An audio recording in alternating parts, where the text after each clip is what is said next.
Olá, seja muito bem-vindo. E como aqui a notícia não para, agora é minha vez de trazer para você os destaques do Brasil e do mundo. E olha só, vou começar com uma pesquisa do IBGE.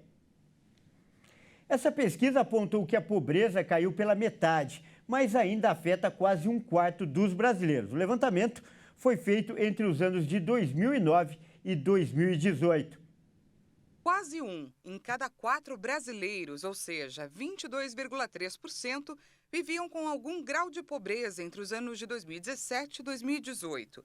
De acordo com o IBGE, apesar de ainda ser elevado, o balanço das dificuldades financeiras apresentou uma queda de quase 22 pontos percentuais em relação à parcela 9 anos atrás, que era de 44,2% de brasileiros nessa situação. Nas regiões urbanas, a população com algum grau de pobreza recuou de 37,3% em 2009 para 17,3% em 2018. Já na área rural, mais da metade das pessoas, 51,1%, ainda tinham alguma dificuldade financeira, mas 9 anos atrás a proporção era bem maior, de 77,8%. Em relação às regiões brasileiras, os resultados do Norte e do Nordeste representam as quedas mais significativas. A proporção de pessoas com algum grau de pobreza desabou de 73,3% para 43,8% no Norte e de 69,2% para 38,2% no Nordeste no período de 9 anos. O Sul se manteve como aquela com a menor proporção de pessoas em situação de pobreza, com 8,9% da população na condição. O resultado torna a região como a única do país, com parcela da população com algum grau de pobreza abaixo dos 10%, que foi conquistada após a queda de 14 pontos percentuais nesse período de 9 anos. E olha só, o Brasil abriu mais de 7 empresas por minuto no primeiro semestre do ano. Segundo o Ministério da Fazenda, o fechamento de companhias também disparou. O Brasil ganhou mais de 2 milhões de novas companhias nos primeiros 6 meses deste ano.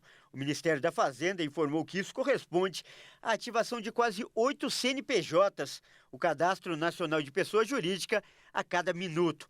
Ainda que expressiva, a soma de empresas abertas é 1,5% menor que o total de instalações contabilizadas ao longo do mesmo período do ano passado. Em 2021, foram 2,08 novas companhias no Brasil. Com as movimentações, o Brasil agora soma 21 milhões de empresas ativas.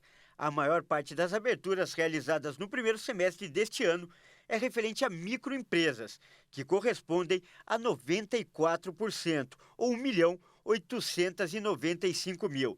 As demais criações envolvem 69.199 empresas de pequeno porte e 50.467 de outras categorias. De acordo com os dados, o tempo médio gasto para abrir uma empresa é de 1 dia e 3 horas, 60 minutos a menos do que o período apurado somente no mês de julho. O tempo médio de abertura das empresas leva em conta a viabilidade para a instalação e o registro do CPF. O estado de São Paulo é o menos veloz para efetivar uma companhia, leva cerca de 41 horas, enquanto em Sergipe bastam 7 horas. O primeiro semestre também foi marcado pelo fechamento das portas de 1.119.000 empresas, volume 32,2% maior que o registrado entre janeiro e junho de 2022, quando quase 846.000 companhias deixaram de existir. E uma pesquisa mostrou que o brasileiro passa cerca de 9 horas por dia ao celular ou em outros aparelhos eletrônicos. O Brasil, inclusive, já é vice-líder mundial em dependência tecnológica.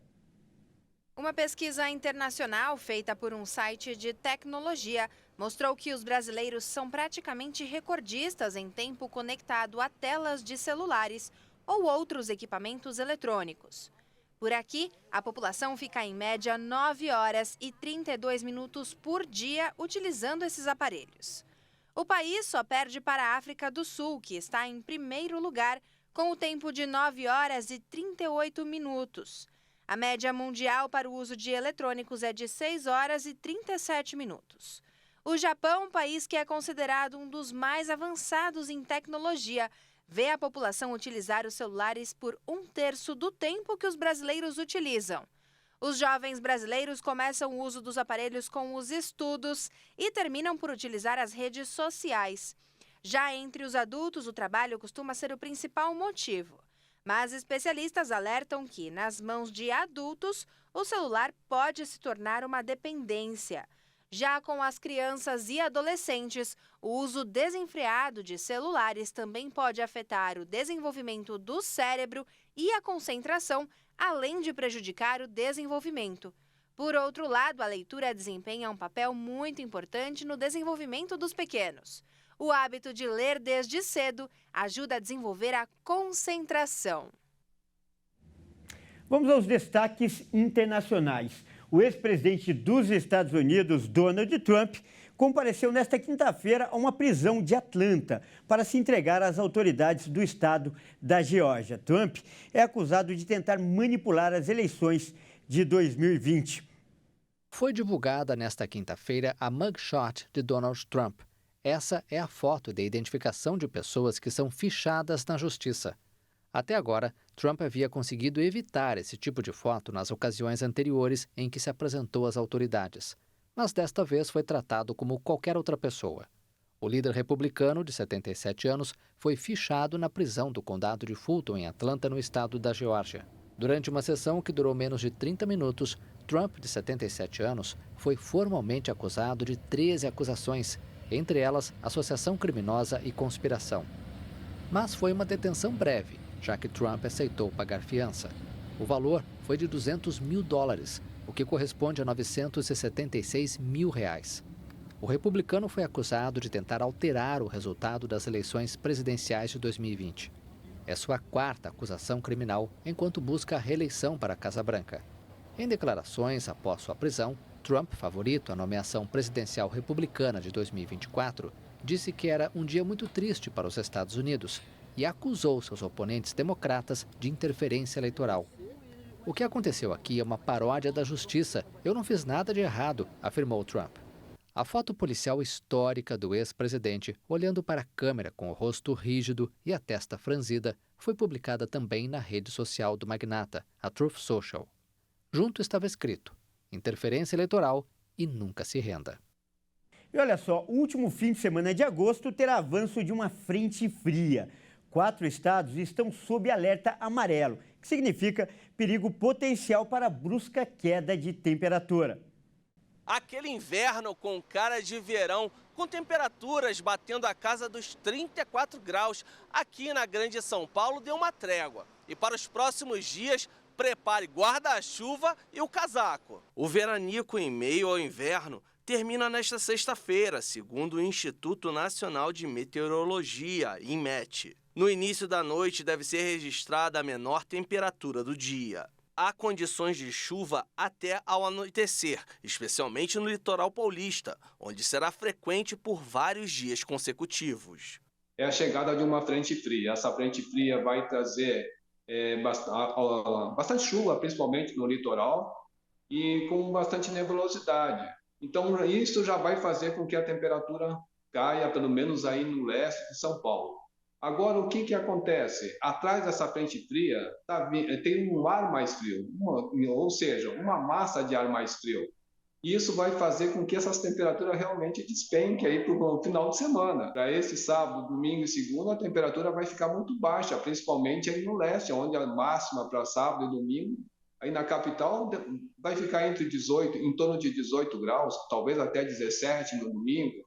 E no restante do estado também a temperatura vai ter uma queda. O pessoal pensando em pegar uma praia, realmente nem o sol vai aparecer, só vai ficar frio e aquele chuvisco, a famosa garoa de São Paulo vai estar acontecendo lá no litoral. Os carioca também vão sentir muito frio, viu?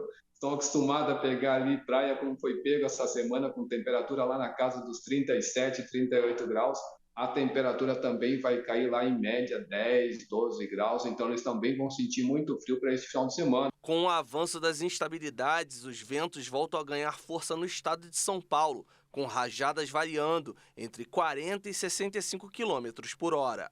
Em áreas mais próximas do Paraná e nas regiões de Itapetininga e Sorocaba, as rajadas podem chegar a 70 quilômetros. Acumulado, realmente, ela pode passar aí dos 40 milímetros, né? Principalmente ali no litoral. Eu diria que mais litoral norte, talvez até ali em Bertioga, mais ali para o centro, para o litoral centro aí de São Paulo.